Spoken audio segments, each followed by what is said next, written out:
order. It is 6:35, and all of the council is in attendance with the exception of Mr. Giberson, who will be here shortly. But we thought that we would get started. We also have members of our administrative staff, so thank you to everyone for being here this evening. Please be advised that this council meeting is being recorded and will be uploaded to our YouTube channel for the public to view. Item 3 is approval of the agenda. I move to approve the October 28th, 2025 regular council meeting agenda as presented. Seconded. Motion has been moved and seconded. Any questions? Hearing none, all those in favor, raise your right hand. Motion is carried. Item 4 is approval of the minutes of our prior meeting. I'll make a motion to approve the minutes from October 14th, 2025 regular council meeting. Councillor Smith will second that motion. Motion has been moved and seconded. Any question on that? Hearing none, all those in favor, raise your right hand.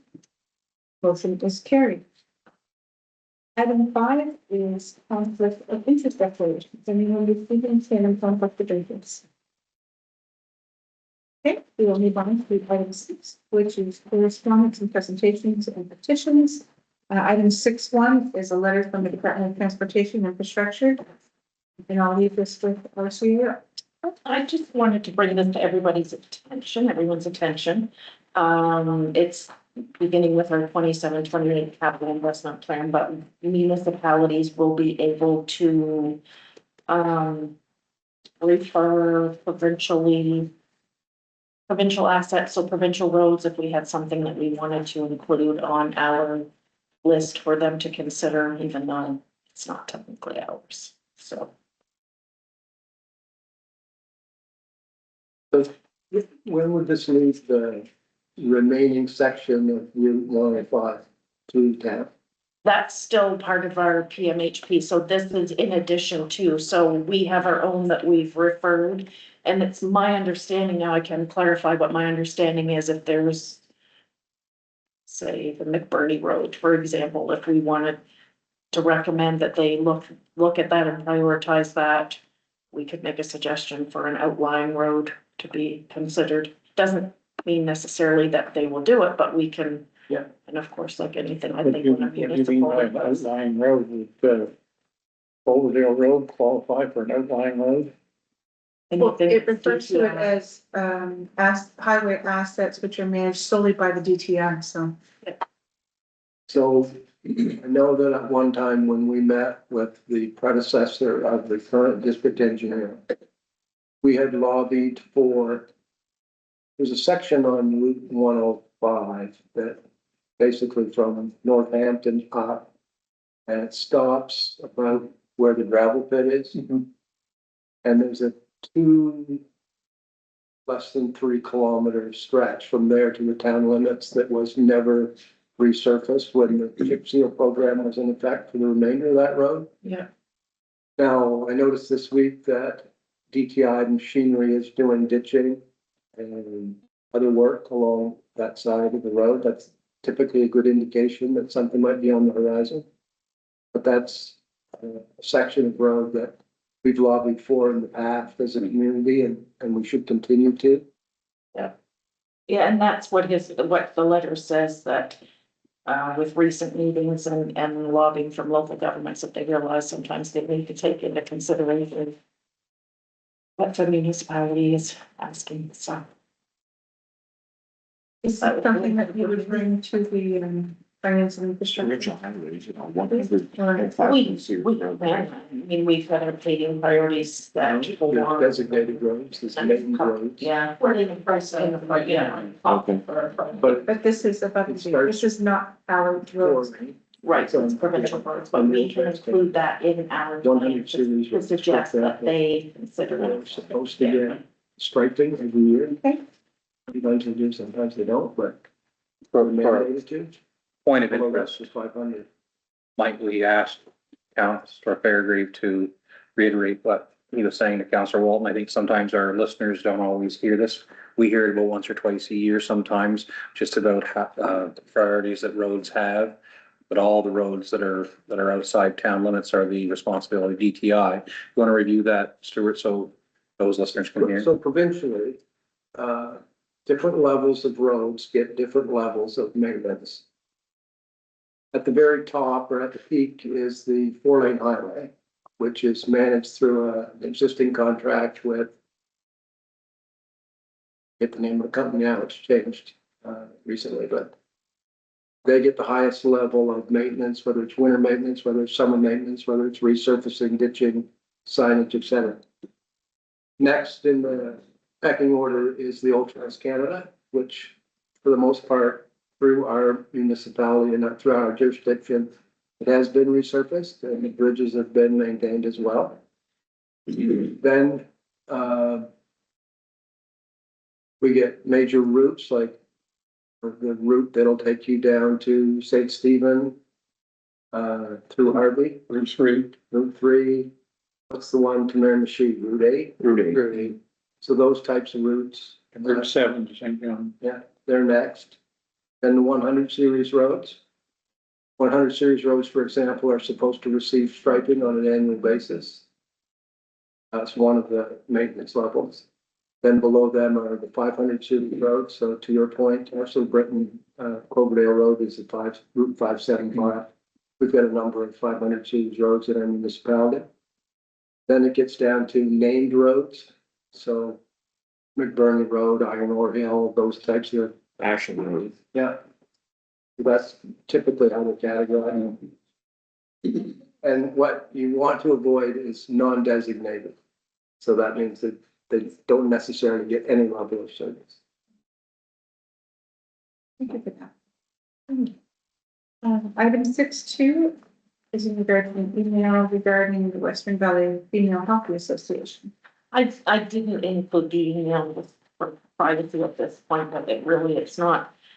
Their concern was that they don't have any prime spots for minor hockey, or the hockey associations have booked these. Actually, we've processed it, but it's in that issue because minor had 2 slots that were not used up. They were just using for skills and plays. So we're going to working with rec department, and we're gonna reach out and get some things changed so that the girls will be able to have a couple of practice spots there, so. So I noticed later on in the meeting, we've got the rates that are being offered this year. Yep. Would female hockey be eligible for the same rate as minor hockey? We would put them in with the Mighty Chicks and the minor hockey rate, yep. Okay, and then we'll move to item 6.3, email from Andy Fowler regarding the rate increase. And that is just information. Now, I did have an email, they reached out asking for everyone's contact information because I think they were planning a meeting and going to send something out to everyone. Just if you had questions, or it's more or less just an information thing for council and residents more than anything, but looks like they've requested a 4.75% increase as of April 2026. They've requested it or they've been granted it? It says that they have applied to the energy and utilities. Says if approved, so. Yeah. So it hasn't been approved yet. But I did provide, so if you get an email from MB Power, I did provide your guys' information because they were asking for council numbers and I think that email's already come out. maybe. It has, yeah. So, it says approximately $10.90 a month's difference, so $10.90 in here, $90? No.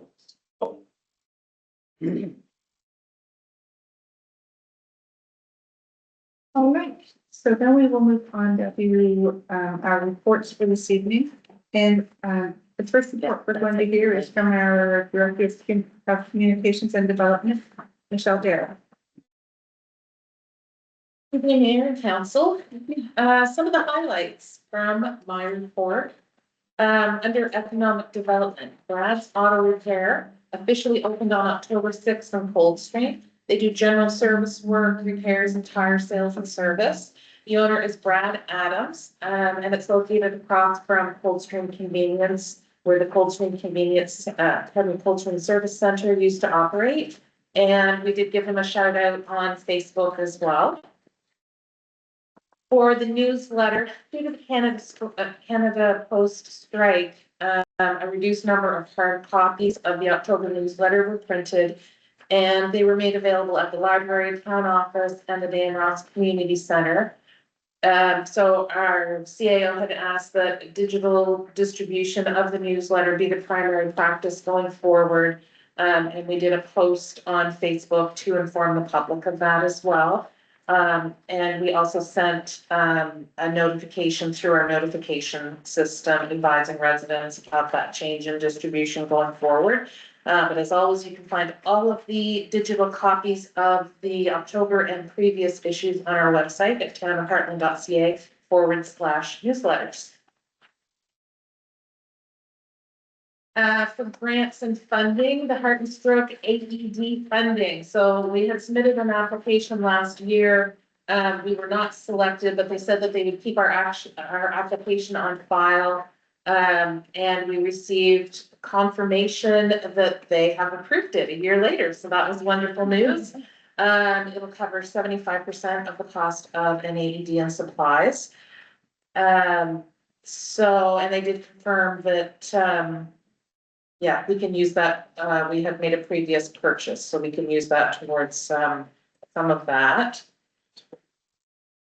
And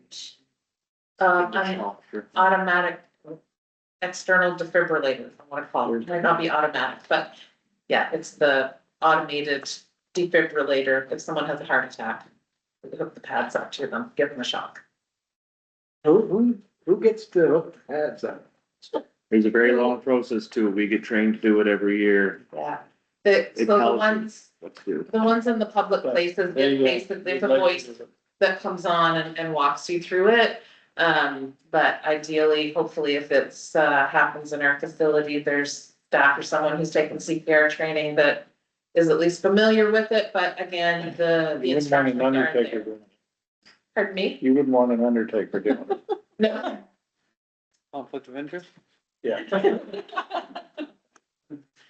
As far as planning and development goes, there were 6 building and development permits issued in the month of September, totaling $906,808 of construction value. So our year-to-date total of construction value is now at $7,255,028. Wow. Nice. Great, eh? It's a celebration. And then under tourism, I did note there that the Visitor Information Center closed for the season on September 28th. And were there any questions about anything else in my report or anything that I reviewed tonight?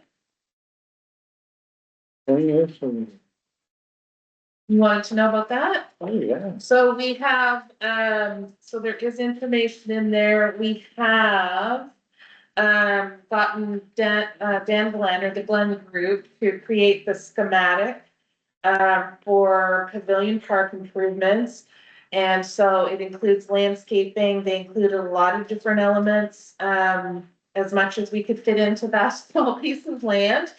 And we won't be able to do everything this year, but we did get approved for a little bit of RDC funding.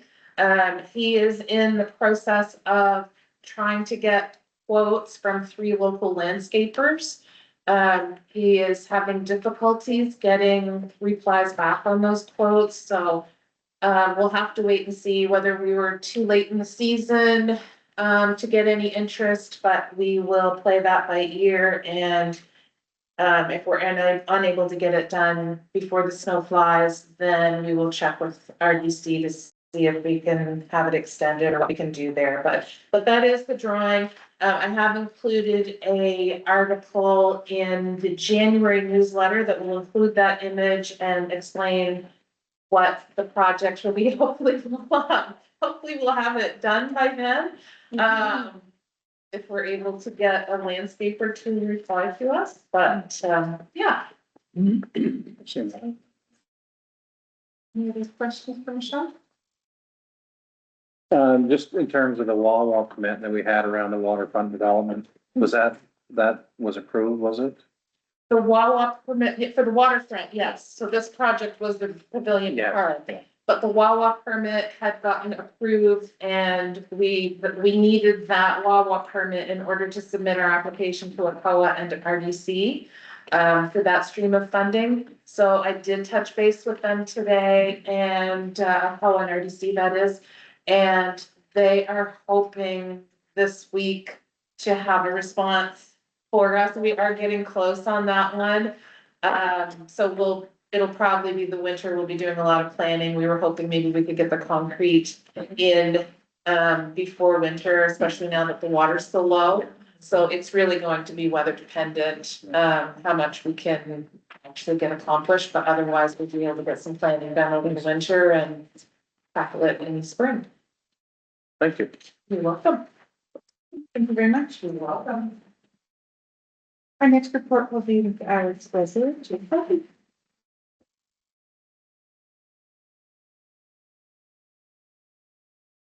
Evening, Mayor and Council.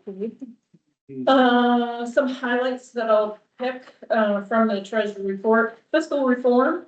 So we know that we have two pieces of new funding that will hit us with some extra dollars in 2026 and beyond. So we have received our funding information for fiscal capacity funding, which will be $76,423 that will be added. It's not really in addition to our budget because this is essentially replacing our equalization funding that we used to receive and the $74,000 that we're getting in 2026 essentially matches the number that we got in 2025. We were predicted to go down in 2026, so it is a slight increase for us.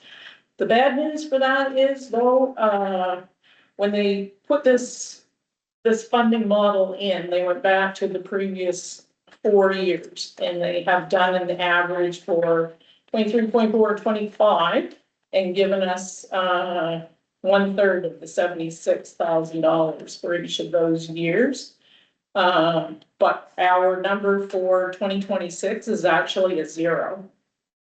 So what that means is when we go into 2027, when you take the average of 26,473, I don't have the exact numbers, but you take the average of that, and a 0, all of a sudden, do have it, $25,474, all things remaining equal for 2027, that funding will disappear.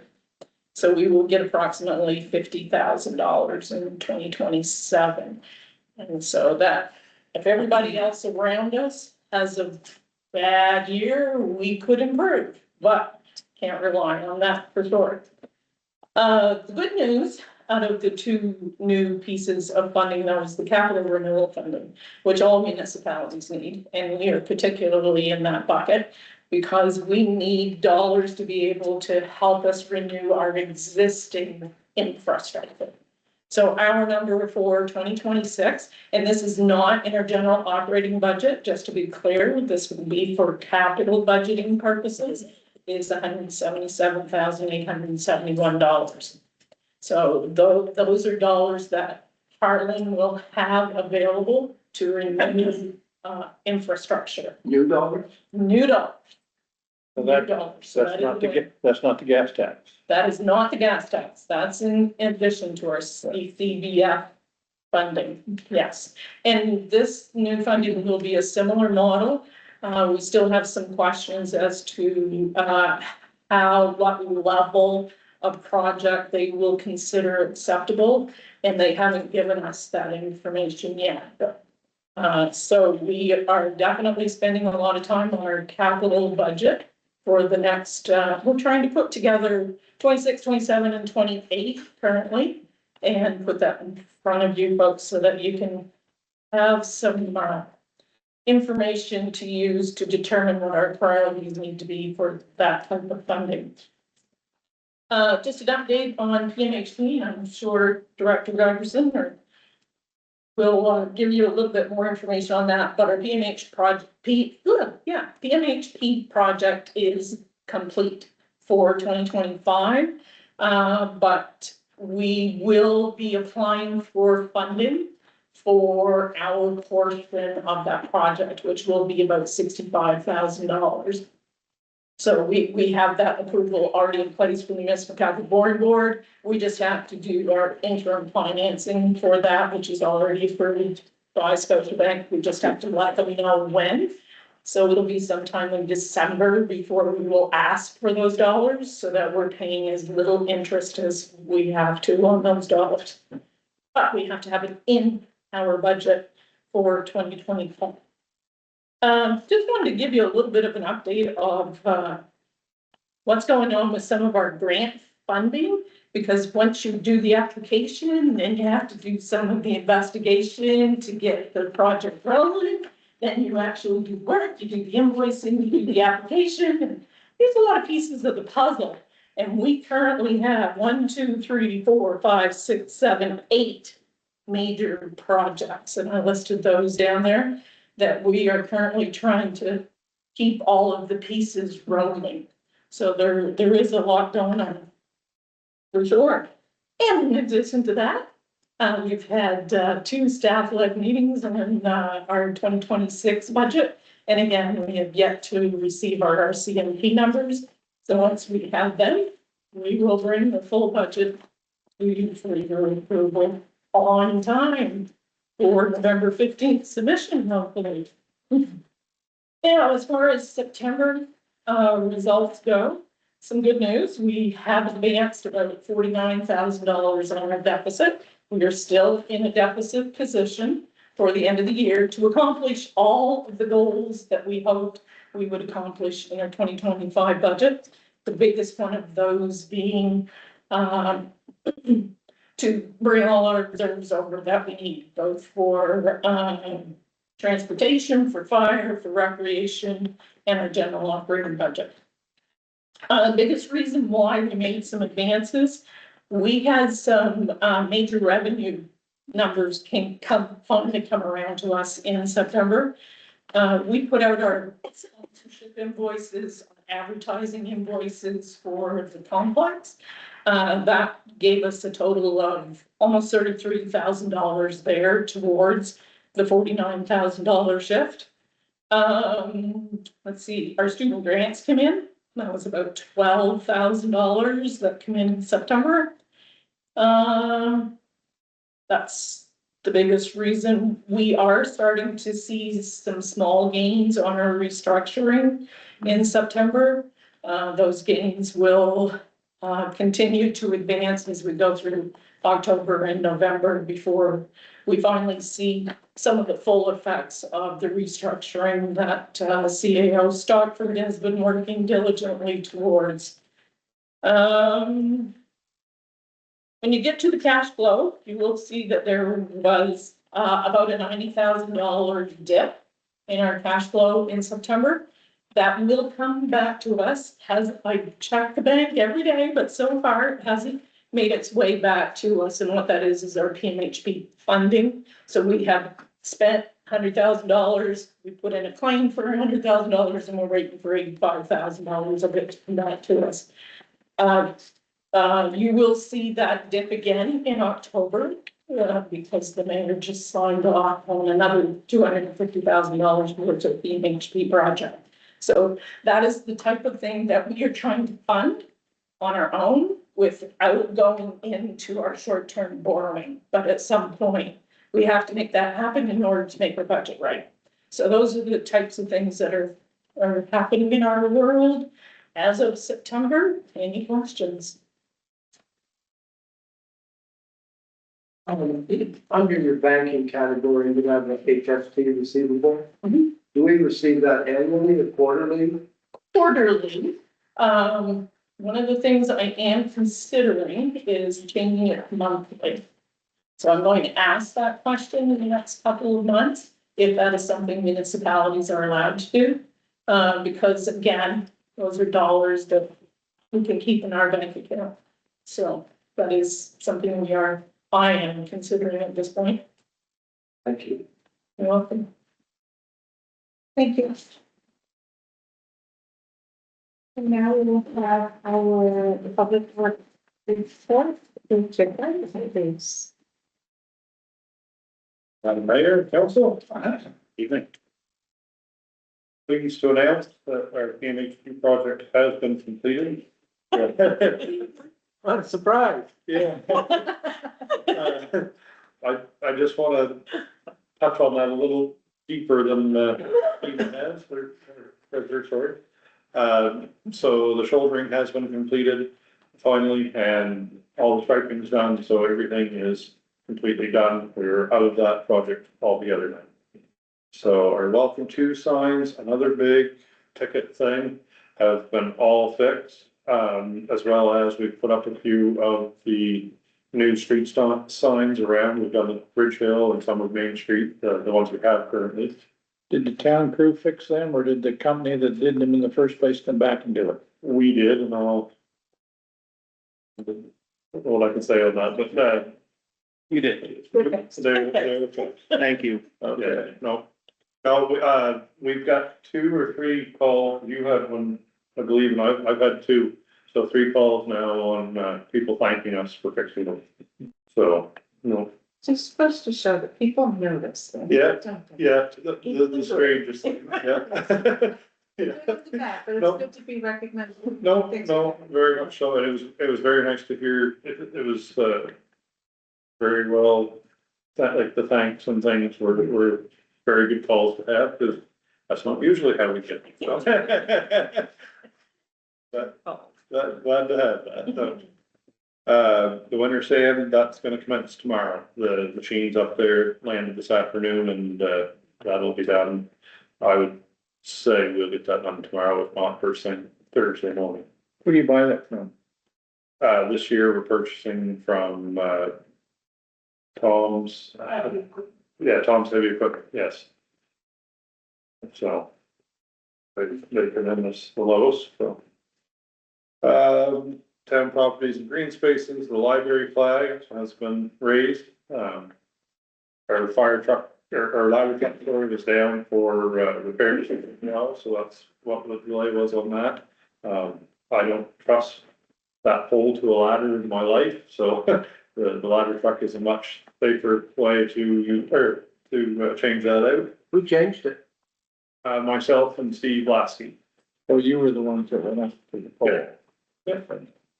No.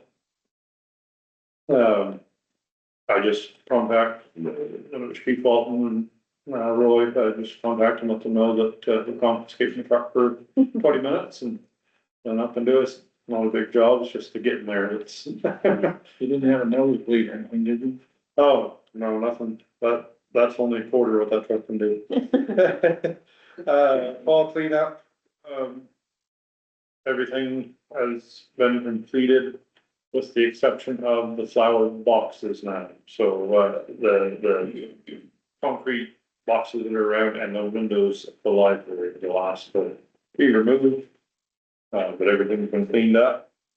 Winter gear is ready to go, the 2017. Had some transmission line loopings, we did go out into the shop and do some much needed repairs there, as that is our only truck that will spread, salt and sand. So we did go a little further than planned on that, but we fixed things that, we felt might not make the year or the season. So, and we're still, I've yet to tackle the payloader blade at this point, but there's other things that have had to come in first. Yeah, just a quick question for flip sides. Yeah. Back on the water and sewer with the power outage that occurred. Yeah. I noticed that you indicated there were 26 man hours of overtime needed that day. Yeah. Would that have occurred on Saturday? It had the power outage gone on Saturday? Yes, Okay. yeah, no, that, it's just a point I'm making, so one of the things that I have asked for and gone to, the Finance and Infrastructure Committee for and our treasurer for funding for future years. Our system currently is very manual.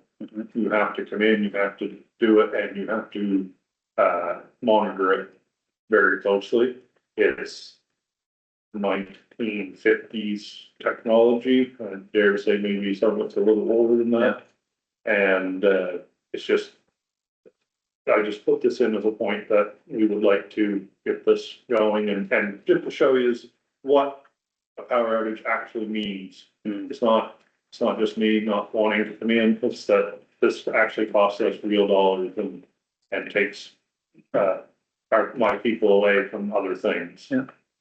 So, that's all. Didn't know if anybody who had a wedding that day should be coughing up a few dollars extra or anything. Yeah, that was the cost that was gonna be there regardless of the day. So. Please don't garnish my wages. We'll pass it on to the couple that had the nuptials. Yeah. The 2016 Dodge pickup. There's a longer list of things there that need to be replaced. And I don't feel it smart to do the work at this point with trading it in January. It's not going to change the value of what we're going to get out of that truck at this point, and rent the pickup that we are looking at, for the next 2 months for probably less than the cost of the repairs. So that's what we're moving forward with. I believe it's coming up later on tonight. And the 2007 vehicles, the 2007 International won't be plowing snow this year. Sort of the same thing. It's not, at this point, it's not worth repairing. It's been one thing after another, and I don't know when it's gonna leave us and where we're gonna have to pull it from to get it off the road. So, Day and Ross Community Center, ice works assisted recreation, for the week, building ice, painting ice, all the process of making the ice ready for, our first game because of the power outage again. And again, the day wouldn't have mattered. The ice plant has a 5-hour shutdown time after the power has been off for more than an hour, or sorry, restart time. It's to do with, cooking the moisture out of the condensers so that there's no moisture in the oil when it's starting. So when we came in at 5:30 to start the plant, the ice wasn't too bad. At 10:30 when we come in, when we come in at 5:30 to get the startup process started, the ice wasn't too bad, but when we came in at 10:30 to then actually hit the start button, it was getting quite soft. So, I do believe that, manager Bradley made the right call as to we only built up to the 1/2 inch of ice. We didn't paint before the power outage because we found out that week that it was coming. So, we made the call that we were just stopping at the 1/2 inch. We were able to, once the plant got up and running and dropped the floor back down to temperature, we were able to save most of that ice. We just had some work around the edges that we had to fix. So we didn't lose those 2 days of work, but we did kind of fall behind because of that. But with everybody pulling together, we were able to get the work done in time for the Panthers game that Saturday night. So we would prefer 2 weeks, not a week, for that, but that's, yeah. Question, Yes. it's not in your report, but I just was wondering, do you have any information on the train bridge up here as to what their schedule is? I don't, the initial report that I had got on that was that the work would be completed by the end of September. And I don't, this is a really open area to talk on this. I don't see that being done, in the middle of next month, just knowing the work that they have ahead of them. They're not gonna go into the winter months, so working. I'm not sure because I don't, so I'd rather not say. I'm just curious. Yeah, Do they report at all to the office here? I think we, They fall under DTR jurisdiction. no, that's the Trails Association. Trails. I think we were just letting you notice that it would be closed for this. Pretty much it. Yeah, I got one phone call about it just so that it'd be closing due to the fire, like, let us know. The reason I ask is I just was wondering if it's gonna be ready for snow removal, that's all. I would, knowing that group, I would think that there's pressure on them and they're very well aware of the deadline. So that would make another question about below town. There was a washout down there. Has that been done, you know, on the Trans-County Trail? Not to my knowledge. Not as of last weekend. Good question. Yes. You brought it up under winter gear and salt and sand. Do we salt all side streets? When needed. Yes. So, for example, Churchill compared to Rockland Road, same, dispersal of sand and salt? No, so, main drags, which would be Main Street, Rockland, Orchard, Rockland, High Street, McLean Avenue, and Churchill, or sorry, Hillcrest. We salt those while we're actively in storms. We do not salt side streets until the storm is over. So it's a one and done thing with those. And side streets, main drags get done at an inch of snow, we are out and scraping. Side streets, we do allow to go to 3.5 to 4 inches for plowing. That's standard, I think, for. Yes, it was a policy that was here before my time. Thank you, Ken. Yep. Thank you very much. Thank you. Okay, things will move on to the recreation report. Oh, Shauna's gonna, nice, Shauna, they have done a report for us to keep us in the loop on happenings up the hill. Actually, Tina and Jennifer, more so than myself, but Tina and Jennifer are working with them on ActiveNet. We're just seeing how we can utilize that better now that we've been using it for a few months, so we can open it up more to the public, so people can do their online registrations. They had a successful haunted trail the other night, had a good turnout. They thought they had around 150 people, so that's awesome, yeah. They're preparing for PD days for when school's closed. They, have a Halloween event on the 31st for a public skate and giving out a Halloween treat, and they've put it out on Facebook that people could donate treats if they weren't doing trick or treaties at home. They wanted, but still wanted to participate, they could take treats, so. And actually, someone did drop some off yesterday when I was up there working, so. And to that point, that's going fairly well, being up there Mondays and Fridays, able to have some good conversations and get some things organized and changed and. Value Foods is doing the sponsoring the public skate again this year. They have a Christmas, they're working on their Christmas event, the tree lighting for December 6th and skate with Santa on December 12th. They are starting a curling program with a learn to curl. And Sean actually went to the last trail meeting, which I believe you're interested in, Jason, on the quad NB and just where we are on that. And the last ask that he brought to me was they wanted to know whether we were interested in a second trail beside the other or an on-road usage for wheelers. And we had discussed before that it would be better to put them on road. So once they determine where they're going with that, then we'll have to look at writing a bylaw to address that, but.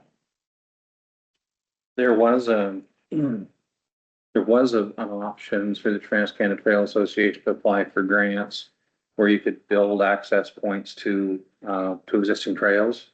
So when we looked at above the Hugh John Fleming Bridge, there are some natural access points to do that. And I think you could also run some adjacent trail parallel to it. But there's grants of funding through the Trans-Canada Trail that have to be applied for. I don't know if we passed the deadline now or not. But that was a discussion point that rather than us spending infrastructure money, that can be done through that organization. So we had discussed before a minimum of 5 kilometers that would be necessary. I know some of our community members asked for upwards of 10, and that 10 kilometers took us up to Sam's Auction Barn and down below the DeJong Dairy Farm. And I just don't know where the access point would be there, right? Because you'd have to go through a private gravel pit or some other piece of private property that I don't know if we would have access to. But if we did 5 kilometers, that would take us just down below town and give a good stretch from just above the Upper Brighton Church. So somewhere along there, we could get 5 kilometers of trail for walking and biking. I think it would be appropriate for us to do whatever we need to do to allow the bikes and whatever traveling there throughout those 8 or 9 months. Has there been discussion about who would police the trails? I've had residents come to me, they were concerned about the policing of the trails, and these are people who actually live in front of the trails going toward, Stephen. So. Understanding was DNR, because I think that's who polices them like out back, but I'm not sure.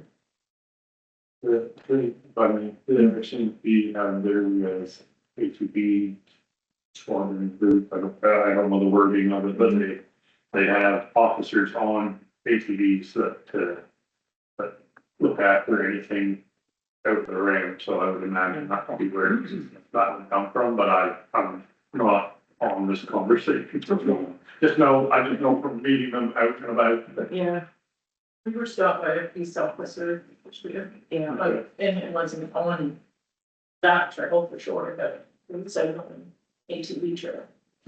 I assume we could request them to have a weekend blitz or a multi-seasonal blitz to have that presence, but like anything, it'll come down to education with all of our citizens, but I think sometimes, there's a certain age category in youth that just need to have some awareness and some, a little bit of ownership in it too. But if there's not a big risk of them being on a certain portion of roadway, then I think we can work with the majority of the youth. Now, it's not always the youth. As I was traveling about a week ago, I watched a 4-wheeler with a rather aged gentleman slewing back and forth on the trail in front of us, right?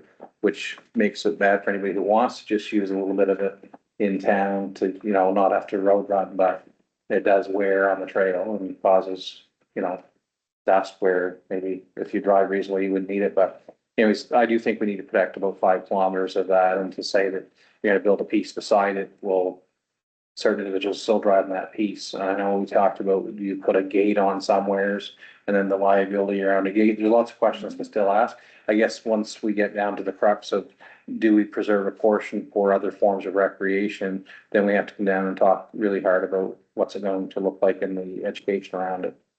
So. Any other questions regarding the recreation report? Do we have on our Facebook page that the public skates are free for the public? I believe so, but I will double check that because I'm quite sure they had it on the TVs up there too for a free public skate, but I'll make sure. I'm sure they do, because I know with the Legion donating for the community room, they have a sign right in the community room that says free activities for the month, sponsored by the Legion. They do. Yeah. We'll move to our fire report. I'll do that one. Or do you want to do that one, Jim? Okay, go ahead, I can find in if you need. Well, it's pretty self-explanatory, and actually Tina did a little bit of legwork for me on this today, which was great. We've just been going back through them. And out of I believe from the beginning of the year till current, right, the numbers that you had given about, well, yeah. So we had 11 burn permits, 10 fires without burn permits. And we do have one that we have a third alarm for a particular place, so I guess as staff, we're just kind of looking for direction on how council wants us how firm does council want us to be on these? Do you want us to fine when they get to that third alarm? Should we be being stricter on the rubbish fires, grass fires with no burn permits?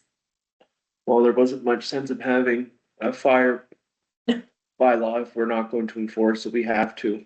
Well, I'm looking at these alarms, 7 responders responded to McLeod's because the workers were testing their system. Yep. Like, that's a lot of money. And then are we going to all these medical assists? Like for people with, like, are they getting called for every medical assist? Pretty well. Not every medical,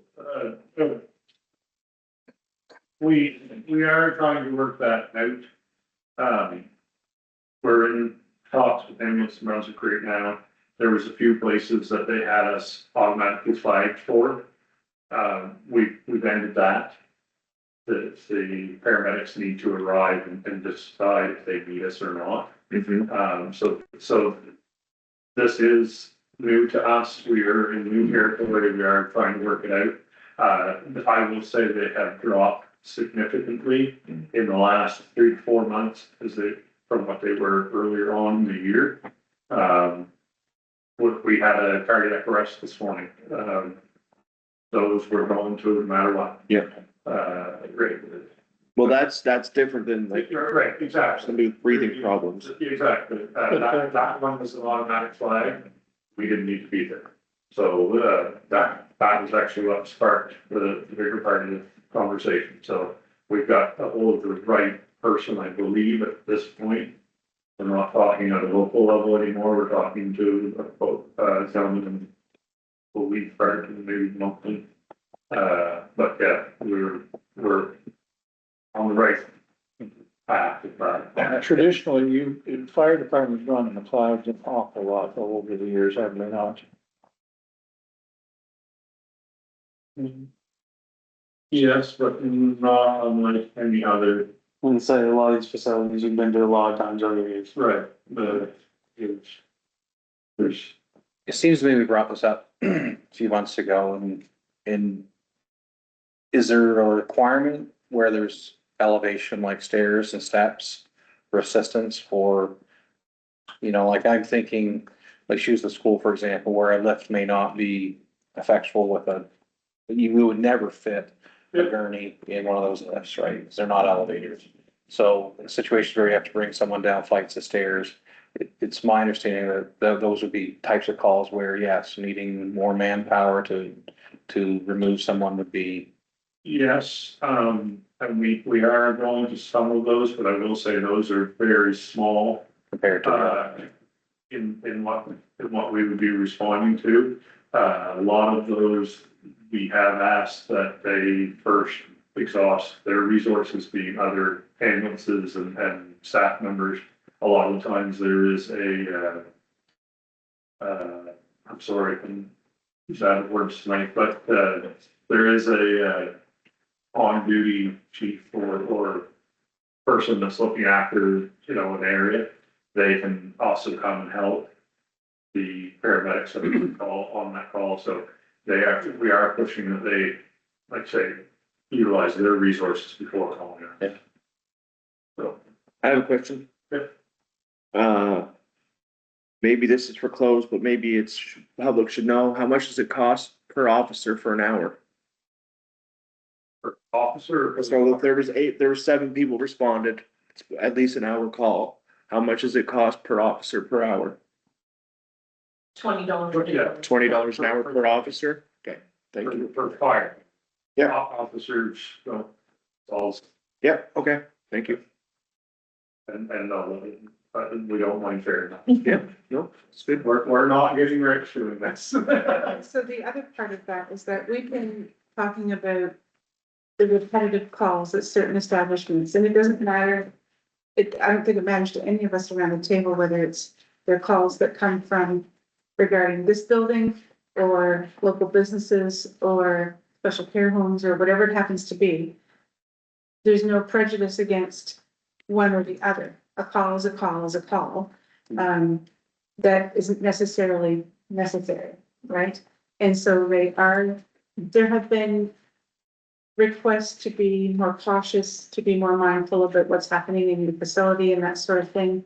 At what point though, do we stop saying, well, you gotta fix that, you gotta fix that, you gotta stop that? At what point, we need to have a line here. We need to make a decision. It as needs to to- come from administrative level, it can't be done with the fire department.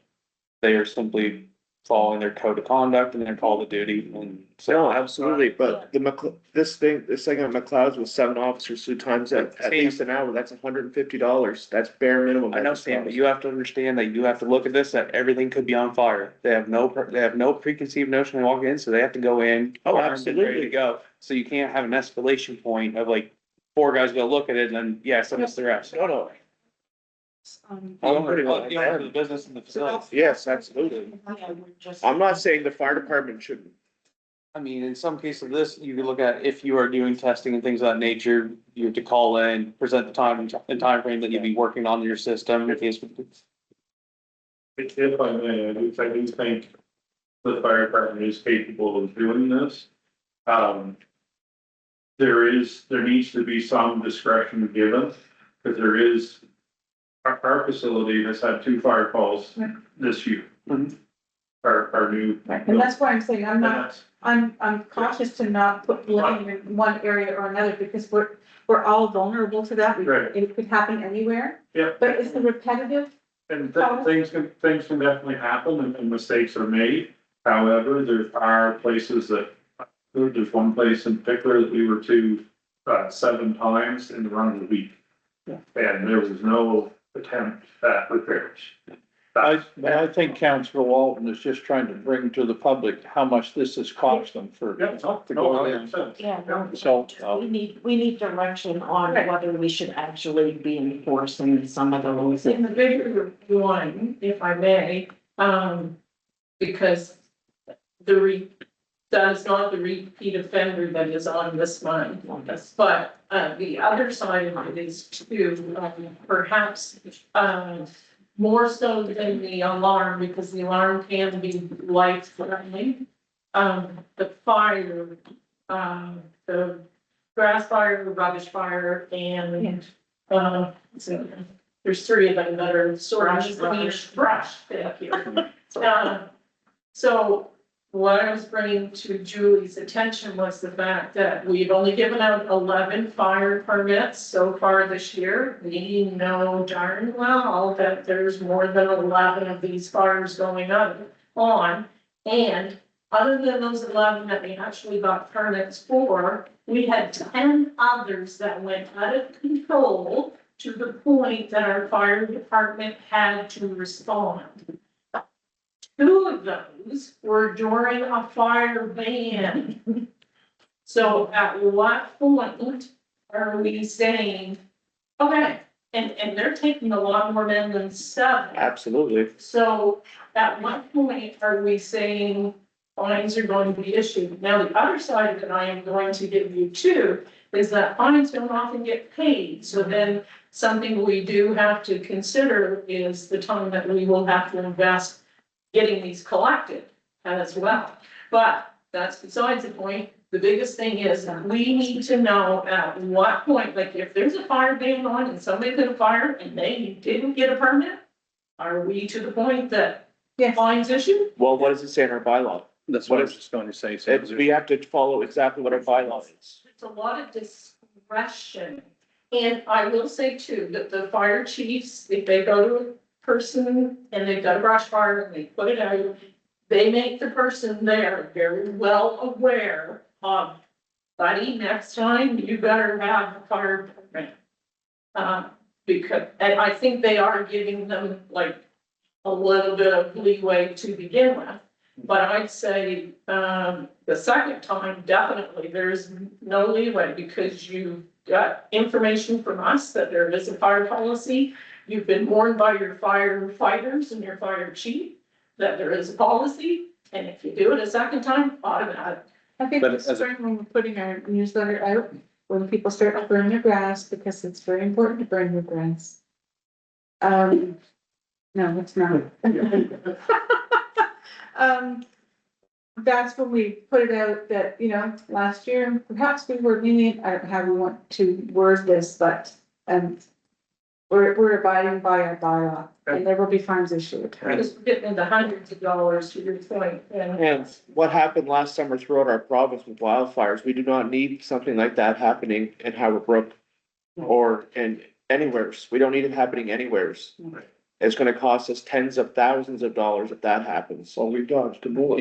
In September, there was a forest fire out near Ayers Lake. That was one of the closest ones that put it in our ballpark. And we were very fortunate in how that was responded to. But to your point, Sam, to a point of clarification, I believe in the appendices of the fire bylaw, does it not state that the first offense is X, second offense is, It does. right? So it's there, right? We just need to enforce it. We would credit of acting chief Roy, or Mr. Reid.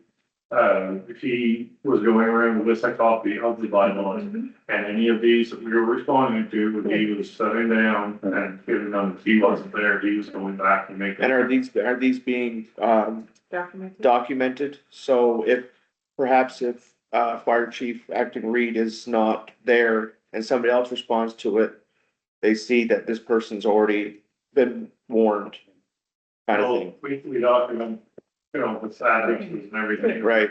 So we'll know if we're back. Follow the rules, or we'll send Well, Doug Hovey over there. No fire permit and a fire site control should be an automatic fine. As I say, I think it's a zero And I think tolerance. that's in the bylaw. I don't think there's the wiggle room anymore with the potential risk and liability to even offer warnings anymore. If you do not have a fire permit and you're not burning appropriately, as with the guidance of our fire department, you just get a fine. There's no And warnings. As a point of clarification, in response to, we don't, you know, they don't pay their fines. With the Unsightly Premises Act, that goes into tax collection on a tax bill. Where would this fall? I'm just wondering. Who's asking? I'm not sure, I have followed up on what happens with water and sewer for delinquent accounts on water and sewer, and the only way that we can collect there is if the property goes up for tax sale, and we have 30 days to notice that it's up for tax sale and get our application in. So believe me, we're watching tax sales like hawks these days. Usually just shut the water off. May I ask a question, you, Tina? How many man hours do you think it would take to give out fines or to send fines in the mail? Like, is it gonna cost us more than we're gonna get back? No, there is gonna be some administrative time. It's just, we have issued a couple fines this year so far for, on the animal control side. Yep. And we're about to invest some time in trying to collect those. So we have to have a mechanism for that, and it will probably cost us more to collect them. And where are we at with our bylaw enforcement officer? Isn't that who should be, We'll end up likely spending, a collection. We'll either send it to collections or we'll send a sheriff for collection. Yeah. That's how we will end up. Maybe the question could just be asked, because it just seems we have a Unsightly Premises Act, maybe a different from an act and a bylaw, somewhere is between the municipal government structure, I don't know. But maybe there's a question to be asked and put forward to, you know, the provincial Governance Act, what can bylaws be enforced in the same manner if we just have people, if we would choose to pay? and I think we need to look at during a fire ban, fine should be doubled, but that's something we could look I at. think your overall fine structure should be looked at, because if we're sitting here talking to our administrative team and they're saying they don't have the funds and resources to follow up on these fines, the fines need to go to a greater value so that we can follow up and collect them. Yeah. Exactly. Yeah. So I think those values need to be reevaluated and put in an area where we can actually, secure the services and provide the protection that people need from violating these bylaws. So perhaps another item for the next agenda? Evaluate values. Maybe just maybe make aware of what the values are and we can have a discussion after that, maybe. And for sure, an emphasis, I think, this spring, to the public. Oh, Well, it's just, what we've seen last summer with the wildfires was devastating, right? We do not want that here at all. We don't, but the restraint within our communities, I think, was significant. Yeah. You know, as dry as it was, for as long as it was, a lot of people withheld everything from brush fires to barbecue because of that. For the most part, we were very fortunate, and that's because people paid attention. But I don't think it's enough to say, I didn't know about having to get a permit. I don't think that's. As a responsible citizen, it is our responsibility to know what the bylaws are and to figure it out, especially in the climate that we had last year. So, You travel to another country, yeah, commit exactly. a crime, ignorance is not bliss, No, it's not. right? You're still accountable. It's the same thing here. Okay, so, I think our final report will be with us, Mayor Stockford. Everybody, as usual, gets to highlight and touch on all the important fun stuff, and there's really never much in it for me, because I just get to watch these guys do this stuff all month long, but, Jed's been working hard for the years, like he said, they've done some great things up for the arena and getting that all cleaned up and ready, looking what's left maintenance for our grand opening. Tina and I have been working hard on numbers. I don't know about Tina, but I have nightmares now about numbers running around in my head, so. I got a fill for that. I can see it. Yeah, we've had, I'm continuing with one-on-one check-ins, with staff, continuing to monitor, the rec department and making some strides there, some changes and kind of trying to streamline a few things. How's that going? Slow but sure, it's coming. There's some work to do. There've been a couple of complaints, nothing concerning, but I guess I should word them. With regards, I think we had one dog concern, barking dogs, we've had a couple of couple concerns. Had a streetlight concern that we addressed today and forwarded the other day and forwarded to DTI that came from a resident via Jason. Projects are on the go.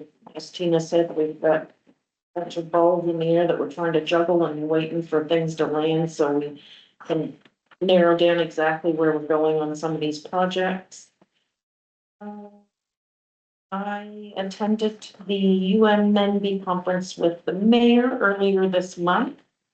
I'm learning lots of great information, had a great chat with Irving there regarding our Brighton Room plan. Jason.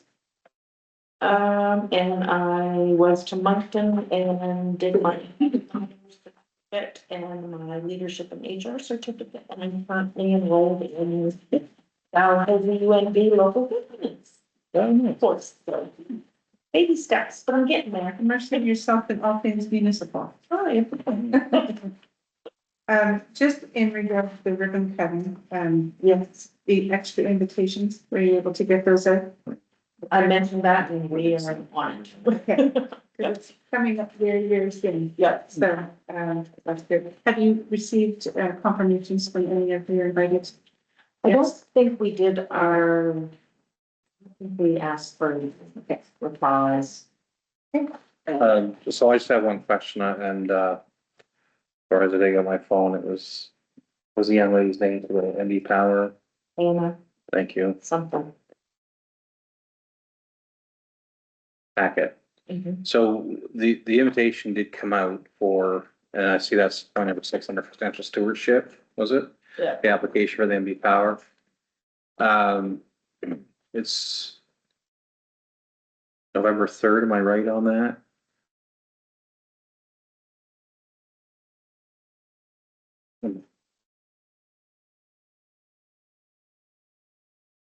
All right, I think it was November 3rd is when the invitation is set for, which is a work day for me. No,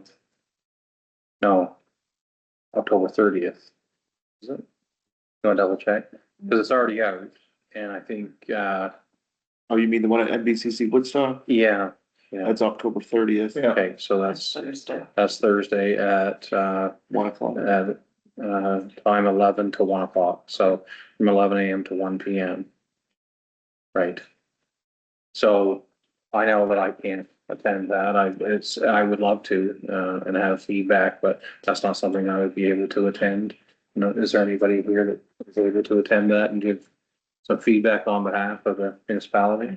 It's at 1 o'clock, isn't it? It's at 11. It's over at 1. I assume they're giving you a snack or feeding you a bit, but there's definitely a. You can also join online too. I think there's that option to join online.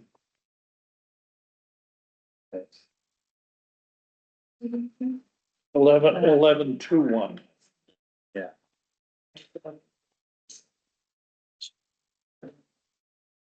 And there's a survey there as well, so maybe it's hard to do a survey sometimes if you don't have the presentation, but do you think there's no, Councilor Walton? Move to adjourn. Oh, please, join. Okay, anyways, just maybe somebody should have some input from us, maybe. I don't know. I'm unable to attend. I'm trying to go for Okay. personal reasons, but I can't confirm that. Okay, All they're doing at that meeting is just sharing information. Giving you. There's a survey as well. Giving you an opportunity to ask questions. yes. There'll be anti-smart meter. Yeah. So if anyone is able to attend and report back to council or share concerns. They've been having these meetings quite often, I think once a week or once every 2 weeks around the province. It's not something that they're just doing once, like they're having these quite often, and seeing them. It's the first I've received it. It's just this area, like they've done it in Fredericton, they've done it in Moncton, they've done it in. Say it's at the NBCC. What's that? So there is an online option. Well, I was just looking through my email. I didn't really see that, but there's a couple links in there. I guess we just have to explore them maybe. So if someone, like I said, if someone is able to attend or gather some information, that would be appreciated. We'll move on, no special reports. Nothing business from prior meeting. We'll move to new business. 10-1 replacement of 2016 Dodge Ram, public works truck. You Mayor, Thanks. have Mike do our conflict on that one. We want to discuss. Yes, please. You come in here, you come in here. Just came in for candy. Yeah, came for candy. I'll be back close. So evidently, Isn't there a? evidently, Doug, you're buying a Ram. It's Dodge, not Ford, you're all right. Thank you. Really? Okay, all right. Okay, so we do have an opportunity to purchase a 2025 light vehicle, so 2500 series vehicle with a plow. So this vehicle has 17,000 kilometers on it, but we would have to go to the municipal capital drawing board if we were to purchase the vehicle. So we have got a quote in place for the vehicle and a plow to go on it. The cost that has been given to us for this opportunity is a total of $80,182. That's tax included. That's nothing now. So you know, Yeah, And that's a brand new 2025. Well, it's not- 17,000. yeah, essentially new. I don't even think trucks start at 70,000 anymore, do they? No, No. So this is an opportunity for us to. What's the mileage on it? 17,000. It's probably. Yeah, no, still might be so much under, so.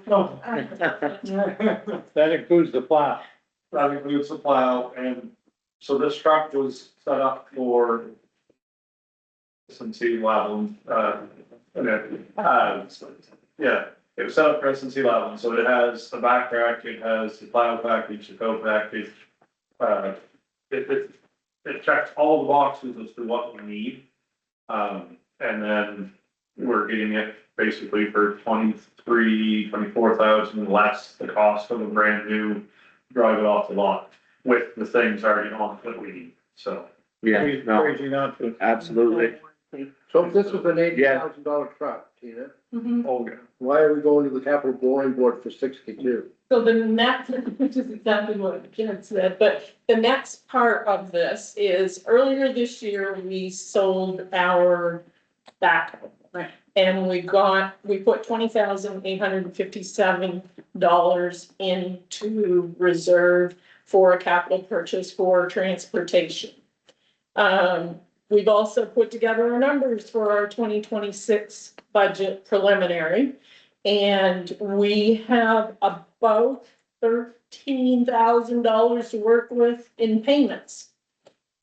And this is considered a light vehicle. The Municipal Capital Borrowing Board, we have gone to them and asked them about this vehicle because it's used. It's not new. So there are a few different rules we have to live under. So in order for, we are asking them right now if they would consider it being not a light, because it's not technically a pickup. It is a 25, it's a 3/4 ton. So we are asking them to look at it because we do need a term for this project that will give us about $13,000 a year in payments. Because to go to the full $82,000 with a used vehicle, a used vehicle comes with a higher interest rate if we were to finance it. They're telling us anywhere from 6.5% to 7.25%. To put that vehicle over, that payment over 5 years would cost us approximately $19,000 a year. So we don't have that in our budget. We are closer to the $13,000. So that's why we are making a recommendation to use that $20,857 that we have in reserve for a capital purchase for transportation to go towards this purchase. That knocks your price down, so So that brings us down to that $62,000 level that which gives us, at 7.26%, which was the advertised rate that I saw on the internet, which has yet to be confirmed. Our payment would be $13,508.52. And this is what was referenced as a truck that we could put a plow on and have a sandbox on as a secondary. No, sandbox. Not a sandbox. There's things in the works coming for replace that. Okay, This is our Things in the way. ground project. okay. And the plow will He's help, always got things. because one of the things you said is that we only have one plow vehicle for this year, but. Yeah.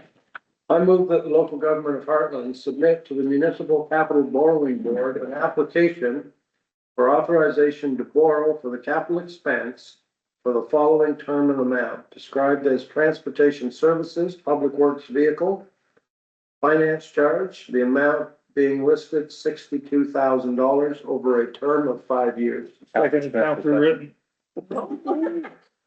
In unison. This way. Oh, you'll invite it. Motion has been moved, seconded, and thirded. Could use that. Almost seconded. Is there any question on this motion? Hearing none, all those in favor, raise your hand. Motion is carried. You have a question? No, Tell Lee to come back in. We need some more recess. Actually, hide the candy. So, do you want to move to 10-2 about the rentals? Oh, the ice Rental rates? Yeah. Okay, so we'll move on to item 10-2, regarding the Derrah Community Center ice fees. So this is something again, Tina and I had worked on originally with, on board. And much, I guess, we had it finalized before.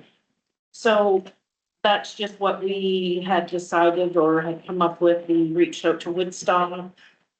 Right there. Right there. We reached out to Woodstock, we reached out to Forensville to find out what they were charging, and we're pretty much the same as Forensville in the middle. Not quite as high as Woodstock, but. Are we gonna have, are we gonna look at doing prime ice lots being more expensive? Or are we just gonna do the flat rate? Oh, we're just, those are the rates based on the teams and the.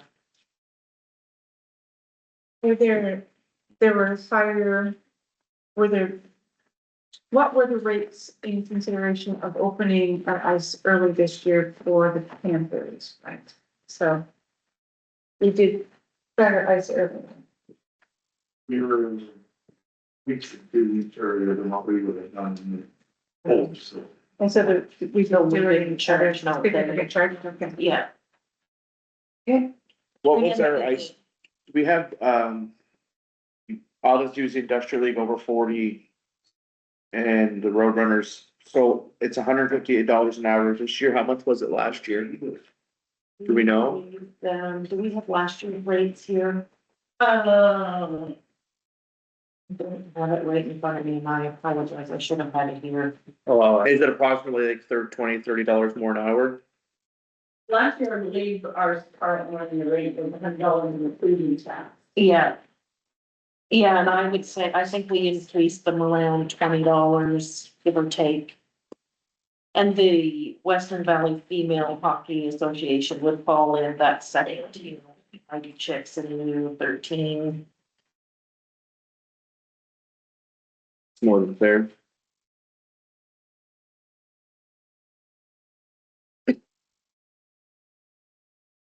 I know population's a political thing, so it's nice. As we know what the rates are and. Can I just ask, I understand with schools, why the is the price difference, is it because of the time slots or between needs, like what is the difference in prices? Well, the first one is a little less because we have an agreement, I think, with Carlton Mine Hockey and then the high school. They're the biggest user. Yeah.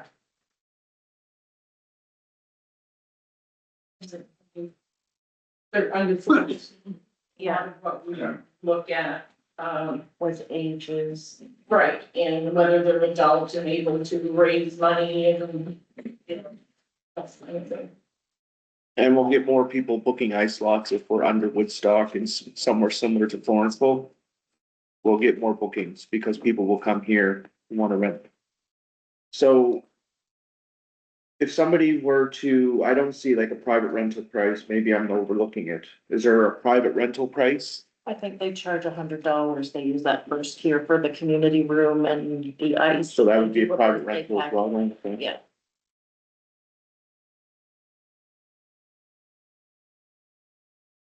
And this is for information.